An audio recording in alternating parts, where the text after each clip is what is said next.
Part number 15 novel شب احتساب، پیشکش میرے کارواں۔ اگر آپ نے ہمارے یوٹیوب چینل کو اب تک سبسکرائب نہیں کیا تو براہ مہربانی اس کو سبسکرائب کریں۔ ہماری ویڈیوز پسند آئیں تو انہیں لائک، شیئر اور کمنٹ ضرور کریں۔ جھوٹ مت بولو، تم خوب جانتے ہو کہ اس کی 3 بیٹیاں ہیں۔ مجھے جھوٹ بولنے کی کوئی ضرورت نہیں۔ اگر وہ 3 بیٹیوں کا باپ ہو کر ایسا ہے تو اس کی بغیرتی میں کوئی کلام نہیں، اور کسی باپ کو اس کی معصوم بیٹیوں کے حوالے سے بلیک میل کرنے والے کو کیا کہو گے؟ شہناز نے تند لہجے میں کہا، تمہیں اس کی بچیوں کے متعلق رقیق دھمکیاں دیتے ہوئے شرم نہیں آئی؟ تو معصوم جھوٹ بھی غضب کا بولتے ہیں۔ عثمان نے طنزیہ لہجے میں کہا، مشکور جھوٹا نہیں ہے، وہ مرد ہے، صاف بات کرتا ہے اور منہ پر کرتا ہے۔ شہناز کا لہجہ فخریہ تھا۔ اور پھر بھی اس نے تمہیں اصل بات نہیں بتائی کہ میں نے اسے کیا وارننگ دی تھی؟ وہ مجھے بتا چکا ہے، تم جھوٹ بول کر اپنے گھٹیا پن پر پردہ نہیں ڈال سکتے۔ جھوٹ سچ تو خیر تھوڑی دیر میں معلوم ہو جائے گا، فی الحال میں تمہاری بلکہ اس کی بات درست مان لیتا ہوں۔ اب مجھے بتاؤ کہ کیا تم یہ کہنا چاہتی ہو کہ تم مجھ سے اس دھمکی کا انتقام لے رہی تھی؟ ہاں، میں نے خود سے وعدہ کیا تھا کہ تمہیں اس گھٹیا پن کی بدترین سزا دوں گی جسے تم نے کبھی نہیں بھول سکو گے۔ چلو مان لیا کہ تم نے مجھے سزا دینے کے لیے خود کو طوائف بنا ڈالا، بلکہ اس سے بھی بدتر، زمین پر پڑی ہوئی کھوٹی چونی جسے ہر راہگیر اٹھا کر دیکھتا تھا اور چند لمحے بعد دوبارہ وہیں پھینک دیتا تھا۔ جیب میں رکھنے کی زحمت تو کوئی بھی نہیں کرتا تھا۔ وہ غور سے شہناز کو دیکھ رہا تھا، اس کے ہر لفظ پر وہ یوں سمٹ رہی تھی جیسے وہ کوڑا بن کر لگ رہی ہو۔ مگر اب یہ بتاؤ کہ بہت پہلے 18 برس بلکہ شاید اس سے بھی پہلے جو گھنونا کھیل تم مشکور کے ساتھ کھیل رہی تھی، اس کا کیا جواز تھا؟ اس وقت تو میں نے نوشی بھی نہیں شروع کی تھی، میری زندگی میں تمہارے سوا کوئی دوسری عورت بھی نہیں تھی۔ بولو، جواب دو مجھے اس بات کا۔ شہناز اب پھٹی پھٹی آنکھوں سے اسے دیکھ رہی تھی۔ تو کیا؟ اس نے بولا نہیں جا رہا تھا۔ ہاں، مجھے 18 برس سے معلوم ہے یہ بات، عثمان نے نفرت بھرے لہجے میں کہا۔ تم ابھی کچھ دیر پہلے حد کی بات کر رہی تھی، کہہ رہی تھی کہ میں حد سے گزر چکا ہوں، ساری حدیں پھلانگ چکا ہوں۔ تو حد کیا جانو؟ حد تو تم پر عائد کی جا سکتی تھی، ساری حدیں تو تم پھلانگ گئی تھی۔ تم صبر و ضبط کی بات کر رہی تھی ابھی۔ صبر اور ضبط تم کیا سمجھو گی؟ میں نے صبر کیا ہے، میں نے 18 برس ضبط کیا ہے۔ میں زہر تھوکنے کی بجائے اپنے اندر اتارتا رہا ہوں، سمجھی زہریلی ناگن؟ لیکن کیسے؟ موسم، ہاں وہ موسم تھا جس نے تمہارے گناہ کو بے نقاب کیا تھا۔ عثمان حفیظ اس رات کو کبھی نہ بھول سکا، بھول ہی نہیں سکتا تھا۔ اس کی تمام جزیات اس کے دماغ پر نقش ہو گئی تھیں، اندر کا حال بھی ابتر ہی تھا۔ وہ ان دنوں شہناز کے مزاج سے سرد گرم کا سب سے سخت موسم جھیل رہا تھا۔ ایک دن اچانک ہی وہ اس پر مہمان ہو گئی تھی، ایسا پہلے بھی ہوتا رہا تھا، اسے گمان بھی نہیں تھا کہ مہربانی تول پکڑے گی، مگر ہوا ایسا ہی۔ شہناز کی مہربانی کا وہ موسم 1 سال سے زیادہ عرصے تک محیط تھا اور وہ بہت خوش تھا۔ زندگی خوبصورت ہو گئی تھی، گھر جنت بن گیا تھا۔ شہناز کے ہونٹوں پر خیر مقدمی مسکراہٹ کے گلاب ہوتے، اس کی آنکھوں میں بلاوے ہوتے اور انداز میں محبت۔ وہ سوچتا کہ شاید یہ حقیقت نہیں، محض ایک خوبصورت خواب ہے، لیکن خواب میں ایسا کیف کہاں ہوتا ہے؟ ہر زمین کا اپنا ایک موسم ہوتا ہے۔ شہناز کو اس نے 5 سال دیکھا تھا، اس کے موسم روز بدلتے تھے، پل پل بدلتے تھے۔ اس نے سوچا ہی نہیں تھا کہ اس کا کوئی موسم دیر پا بھی ہو سکتا ہے، اسی لیے وہ حیران تھا، اور اس حیرانی نے اس کے انبساط کو دوچند کر دیا تھا۔ وہ بہار سے پہلے آنے والی بارش کا موسم تھا، وہ بارش جو بہار کی نقیب ہوتی ہے، جس کا ایک قطرہ سوکھے درختوں کو نمی سونپتا ہے، جس کی وجہ سے شاخوں کے مساموں سے کلیاں سر اٹھاتی ہیں، شرماتی ہوئی ہری ہری کونپلیں پھوٹتی ہیں، شگوفے کھلتے ہیں۔ ہاں، وہ بہار سے پہلے کی بارش تھی، وہ برس رہی تھی، وہ بھیگ رہا تھا۔ اس بھیگنے میں شرابور ہونے میں ایسی سرشاری تھی جس سے وہ واقف ہی نہیں تھا، ایسی لذت تھی کہ وہ ساکت ہو جاتا تھا، لیکن اس کے اندر رقص کا سماں جاگ اٹھتا تھا۔ وہ محسوس کرتا تھا کہ اس کے وجود میں پورا گلستان بن گیا ہے، رنگا رنگ اور مہک سے لدے ہوئے پھول جھوم رہے ہیں۔ بارش اور کچھ دیر ہو گئی تو وہ باہر سے بھی کھل اٹھے گا، لیکن اس پر بہار نہیں آئی۔ بارش وقت سے پہلے رک گئی، موسم تبدیل ہو گیا، آسمان چلچلاتی دھوپ سے بھر گیا، چلچلاتی دھوپ، اور وہ کبھی بارش کے بعد کی دھوپ جس کی ہر سانس نیزے کی تیز دھاڑ والی ہوتی تھی۔ آخری نمو کی محتاج کلیاں سہم گئیں، اس دھوپ میں کملانے لگیں، مرجھا گئیں۔ کونپلوں کی سانسیں تھمنے لگیں، شگوفوں کے دم گھٹ گئے۔ آتی ہوئی بہار کی بجائے خزاں کے آنے کا تجربہ بالکل نیا تھا۔ اس کے اندر رقص کا سماں تو اب بھی تھا، لیکن اب وہ رقص وحشت تھا۔ جیسے 1 سال پہلے شہناز مثبت طور پر بدلی تھی، اب منفی طور پر بدل گئی۔ سب کچھ پہلے جیسا ہو گیا، لیکن نہیں، پہلے جیسا کیسے ہو سکتا تھا؟ یہ درست کہ وہ ہی بے رخی اور سرد مہری جھیل رہا تھا جو اس نے شادی کے پہلے 5 برس میں جھیلی تھی۔ وہ اسی برفانی دیوار سے اپنا وجود ٹکرا رہا تھا جو اس کے لیے نئی نہیں تھی، لیکن فرق تھا، بہت بڑا فرق۔ اب وہ اس دیوار کے اندر کی حد پی چکا تھا، جانتا تھا کہ وہاں لاوا بھی ہے، لیکن اس لاوے کو جگانے والا منتر اسے معلوم نہیں تھا، وہی اذیت جو وہ پہلے بھی اٹھاتا رہا تھا اور زندہ رہا تھا۔ اب اسے لذت کے کیف و انبساط کے بعد ملی تھی تو لگتا تھا کہ وہ نہیں سہ سکے گا۔ یہ اذیت اب اسے مار ڈالے گی، ختم کر دے گی۔ تیز بارش میں بھیگنے والے جسم پر اچانک تیز دھوپ پڑے تو وہ تو ٹوٹے گا ہی۔ 1.5 سال پہلے وہ ایک لڑکا تھا جو لذتوں سے بے خبر تھا، جسے کچھ معلوم نہیں تھا، مگر پچھلے 1 سال نے اسے مکمل مرد بنا دیا تھا، جس پر زندگی کے تمام راز کھل چکے ہوں۔ اب وہ اذیت کا ہر مفہوم سمجھ سکتا تھا۔ وہ سوچتا تھا کہ یہ سب کیوں ہوا، کیسے ہوا۔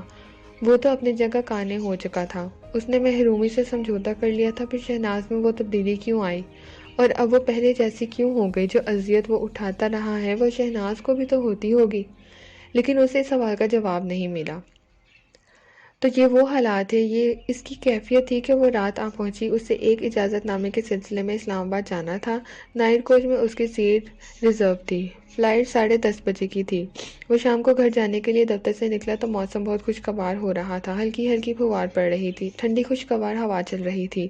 ڈرائیو کرنے میں اسے بہت لطف آیا، لیکن یہ وہ دن تھے جب اسے بارش سے نفرت ہو گئی تھی۔ اندر محرومی کا موسم چل رہا ہو تو باہر کا خواہش جگانے والا موسم کسے اچھا لگتا ہے؟ اس روز موسم نے اسے اور بھڑکا دیا۔ اپنی خودداری اور عزت نفس کو پست پشت ڈالتے ہوئے اس نے شہناز کی طرف ہاتھ بڑھایا۔ معمول کے مطابق اس کا ہاتھ جھٹک دیا گیا۔ اپنے مزاج کے خلاف اس نے التجائیں کی، اس نے خوشامد کی، لیکن شہناز ٹس سے مس نہیں ہوئی۔ آپ سمجھتے کیوں نہیں؟ شہناز نے تنگ آ کر کہا۔ یہ جسم اور روح، دل اور دماغ کے امتزاج کا مسئلہ ہے۔ یہ کوئی بجلی نہیں کہ سوئچ دبایا روشنی کر دی، سوئچ دبایا اندھیرا کر دیا۔ یہ گیس کا چولہا نہیں کہ ناپ گھمائی، دیا سلائی دکھائی اور چولہا جل گیا۔ مگر میں کیا کروں؟ اس نے بے بسی سے کہا۔ تم نے مجھے ایسے آن کیا ہے کہ میں خود کو آف کر ہی نہیں پا رہا ہوں۔ میرے آن کرنے سے آن ہو گئے تو آف کرنے سے آف کیوں نہیں ہوتے؟ مجھے نہیں پتا، وہ جھنجھلا گیا۔ تم خود سوچو کتنا عرصہ ہو گیا ہے، ایک نارمل آدمی کے لیے یہ بہت ہوتا ہے۔ مگر میں کیا کروں؟ میری آمادگی بھی تو کوئی سوئچ نہیں۔ بس آج تم میری خاطر، پلیز۔ وہ گڑ گڑانے لگا۔ یہ تو ممکن نہیں عثمان۔ ہاں میں یہ کر سکتی ہوں کہ پہلی فرصت میں کسی ماہر نفسیات سے رجوع کرو۔ پلیز شہناز۔ سوری عثمان، چھوڑو۔ یہ بتاؤ کھانا کھاؤ گے؟ نہیں، بھوک نہیں ہے۔ آج بارش ہو رہی ہے، کچھ پکوان تیار کراؤں؟ نہیں، مجھے خواہش نہیں ہے، حالانکہ برسات میں پکوڑوں کے لیے پاگل ہو جاتے ہو۔ پاگل تو ابھی ہو رہا ہوں، لیکن تمہارے لیے۔ واپس کب آؤ گے؟ شہناز نے پوچھا۔ کل تک آنے کی کوشش کروں گا، ویسے امکان یہی ہے کہ واپسی پرسوں ہوگی۔ وہ ایئرپورٹ جانے کے لیے گھر سے نکلا تو بوندا باندی کا سلسلہ چل رہا تھا۔ ڈرائیور اسے ایئرپورٹ چھوڑ کر واپس گھر آ گیا۔ اس نے بورڈنگ ٹکٹ لیا اور لانچ میں چلا گیا۔ جہاز نے ٹھیک 10:30 بجے ٹیک آف کیا۔ وہ بے حد ہموار پرواز تھی، لیکن اس کے نصب میں اسلام آباد لینڈنگ نہیں تھی۔ وہ اسلام آباد پہنچے تو وہاں موسم اتنا خراب ہو چکا تھا کہ جہاز کا لینڈ کرنا ناممکن تھا۔ متبادل ایئرپورٹ کو بھی ٹرائی کیا گیا، لیکن بات نہیں بنی۔ آخری فیصلہ یہی ہوا کہ فلائٹ کراچی واپس جائے گی۔ جہاز خیریت سے کراچی پہنچ گیا۔ بوندا باندی اب بھی جاری تھی۔ ٹرمینل سے باہر آ کر اس نے ٹیکسی کی اور گھر کی طرف چل دیا۔ اس نے گھڑی دیکھی، 3:10 ہوئے تھے۔ اچانک اسے احساس ہوا کہ بارش تیز ہو گئی ہے۔ اس نے کھڑکی کے شیشے چڑھا دیے۔ بارش مسلسل زور پکڑ رہی تھی۔ بارش کی ٹپاٹپ اسے اپنے دل پر بجتی ہوئی محسوس ہوئی۔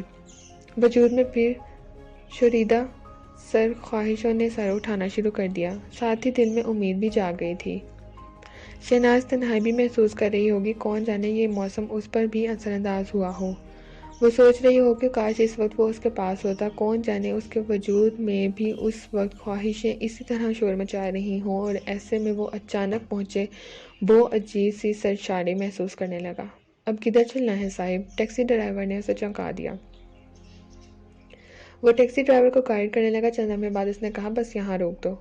ٹیکسی والے کو پیسے دے کر اس نے پہلے جیب سے گھر کی چابیاں نکالی جو ہمیشہ اس کے پاس رہتی تھی. پھر وہ اپنا بریف کیس لیے نیچے اترا. چوکیدار یقیناً اپنی کوٹری میں سو رہا ہوگا. وہ سوائے شہناز کے کسی کو ڈسٹرب نہیں کرنا چاہتا تھا. اس نے چابی لگا کر گیٹ کھولا اور سدا دروازے کی طرف بڑھا. دروازے تک پہنچتے پہنچتے وہ پوری طرح بھیگ گیا اور اسے سردی لگنے لگی. دروازہ کھول کر وہ اندر گیا. ماسٹر بیڈ روم کی طرف بڑھتے بڑھتے وہ رک گیا. اسے خیال آیا کہ سب سے پہلے اسے ان بھیگے کپڑوں سے نجات حاصل کرنی چاہیے. وہ اس کمرے میں چلا گیا جسے اس نے نومی کی پیدائش کے بعد اپنی خوابگاہ بنایا تھا. شب خوابی کا لباس تبدیل کر کے وہ باہر آیا. ماسٹر بیڈ روم کے دروازے کا ہینڈل گھمانے پر اندازہ ہوا کہ دروازہ مقفل ہے. اس کی چابی بھی اس کے پاس نہیں ہے. وہ کشمکش میں مبتلا ہو گیا. دروازے پر دستک دے اسے جگائے یا اپنے کمرے میں جا کر سو جائے. عام حالات میں کبھی کسی سوئے ہوئے کو ڈسٹرب کرنے کی ہمت نہیں ہوتی تھی، لیکن اس وقت وہ جذبات سے لبالب بھرا ہوا تھا. اس وقت وہ رک نہیں سکتا تھا. اس نے دروازے پر دستک دینے کے لیے ہاتھ اٹھایا لیکن ہاتھ درمیان میں رک گیا. اندر سے اسے واضح طور پر ایک مردانہ آواز سنائی دی. اس کی سمجھ میں کچھ نہیں آیا. دروازہ لاک ہے. صبح کے 3:30 بجے ہیں. شہناز کے کمرے میں کوئی مرد کیسے ہو سکتا ہے؟ یہ یقیناً اس کی سماعت کا وہم ہے. اس نے پھر ہاتھ اٹھایا. اس بار عین دستک دیتے وقت ٹھٹک گیا. آواز پھر سنائی دی. وہ بہت مہذب انسان تھا. چھپ کر باتیں سنتا، کسی کی خوابگاہ میں جھانکتا. کسی کی پرائیویسی ڈسٹرب کرنا اس کے مزاج میں نہیں تھا. لیکن وہ بے حد مختلف صورتحال تھی. وہ خوابگاہ اس کی بیوی کی تھی جو اس کی محرم تھی. وقت رات کے آخری پہر کا تھا اور اندر سے کسی مرد کی آواز آ رہی تھی. وہ جھکا اور اس نے کی ہول سے آنکھ لگا دی. اندر پوری طرح روشنی ہو رہی تھی. اس کی محبت کا تاج محل جگمگا رہا تھا، مگر تاج محل کے پس منظر میں اسے جو کچھ نظر آیا اس نے اس کے وجود میں آگ بھڑکا دی. اس کا جی چاہا اپنی آنکھیں پھوڑ لے. وہ سیدھا کھڑا ہو گیا. اس کا جسم بید مجنوں کی طرح لرز رہا تھا. دماغ میں آندیاں سی چل رہی تھیں. جو اس نے دیکھا تھا حقیقت ہے یا وہ فریب نظر ہے؟ یہ دیکھنے کے لیے اسے پھر جھکنا تھا. پھر کی ہول سے جھانکا تھا لیکن اس سے ہمت نہیں ہو رہی تھی. اگر وہ حقیقت نکلا تو کیا ہوگا؟ نہیں، وہ فریب نظر ہے، محض تمہارا وہم ہے. ذہن کے ایک حصے نے کہا سوچو تو ایسا ہو سکتا ہے بھلا. وہ ہمت کر کے پھر جھکا اور کی ہول سے آنکھ لگا دی. اگلے ہی لمحے اس نے آنکھ ہٹا دی. سینکڑوں چیخیں اس کے حلق میں گھٹ کر رہ گئیں. وہ منظر وہم نہیں حقیقت تھا. جگمگاتے تاج محل کے سامنے وہ دونوں کھڑے تھے اور وہ جس حال میں تھے کاش انہیں دیکھنے سے پہلے اسے موت آ جاتی. مرد اس کے لیے اجنبی تھا. اس نے پہلے کبھی اسے نہیں دیکھا تھا، لیکن اجنبی تو وہ عورت بھی تھی. وہ اس کی بیوی، اس کی شہناز تو نہیں ہو سکتی. اس کے چہرے پر ایسا تاثر اس نے پہلے کبھی نہیں دیکھا تھا. اس کی آنکھوں میں محبت کی ایسی چمک تو اس سے پہلے کبھی نظر نہیں آئی تھی. وہ شہناز ہی تھی، اصل شہناز جو اسے کبھی نہیں ملی تھی. وہ تو شاید ڈمی ملی تھی شہناز کی. اس کا رد عمل وہی تھا جو ایسی صورتحال میں کسی مرد کا ہو سکتا ہے، جو ازل سے ہوتا آیا ہے. اس کا خون کھول رہا تھا، دماغ پر چڑھ دوڑا تھا. وہ اس وقت دروازہ توڑ دیتا اور اپنے ہاتھوں سے، صرف اپنے ہاتھوں سے ان دونوں کو توڑ پھوڑ کر رکھ دیتا، انہیں ختم کر دیتا. اس وقت اس کی پوری اہلیت تھی اس میں، بلکہ اس سے کہیں زیادہ تھی. وہ اس وقت کچھ بھی کر سکتا تھا. لیکن کوئی طاقتور، بے حد طاقتور جبلت اس کی رہنمائی کر رہی تھی، ورنہ اس وقت وہ سوچنے سمجھنے کی پوزیشن میں نہیں تھا. اتنا کچھ دیکھنے کے بعد عقل کہاں ساتھ دیتی ہے؟ اندر سے بولنے کی آواز آ رہی تھی. اس بار اس نے جھک کر کی ہول سے کان لگا دیے. زہر اس کی سماعت میں اترنے لگا. تمہارا جسم تاج محل سے زیادہ حسین ہے جان. ہوس میں ڈوبی ہوئی مردانہ آواز. توقف، تمہارا بہت خوش نصیب ہے. اگر اس سے پوچھو تو وہ یہ نہیں کہہ سکے گا. وہ بھرائی ہوئی آواز شہناز کی نہیں لگ رہی تھی، لہجے میں تزہیر تھی. کیا مطلب؟ کیا تم یہ کہنا چاہتی ہو کہ بد ذوق ہے وہ؟ میں یہ کہہ رہی ہوں کہ وہ بد نصیب ہے. وضاحت کرو. اس نے مجھے کبھی ایسے نہیں دیکھا. اوہ بیچارہ، میں کتنا خوش نصیب ہوں کہ اس کے دیے ہوئے اس تاج محل کی روشنی میں اس سے زیادہ حسین عمارت دیکھ رہا ہوں. یہ تو ہے، اٹھلائی ہوئی نسوانی آواز.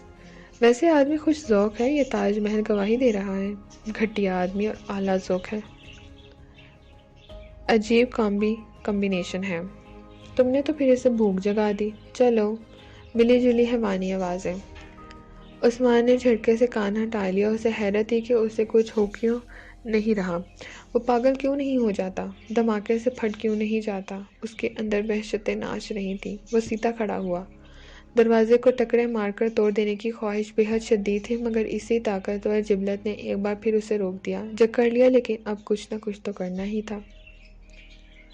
اس کے قدم بے ساختہ اٹھے۔ اسے نہیں معلوم تھا کہ وہ کہاں جا رہا ہے۔ اس نے خود کو بس اپنے کمرے میں دبایا۔ دروازہ اس نے بہت آہستگی سے لاک کر دیا تھا۔ سوچے سمجھے بغیر غیر ارادی طور پر کمرے کی لائٹ آن تھی، اس نے اسے بھی آف کر دیا۔ پارٹ نمبر 15 اختتام پذیر ہوتا ہے۔ ناول شب احتساب کا بقیہ حصہ پارٹ 16 پہ سماعت فرمائیے۔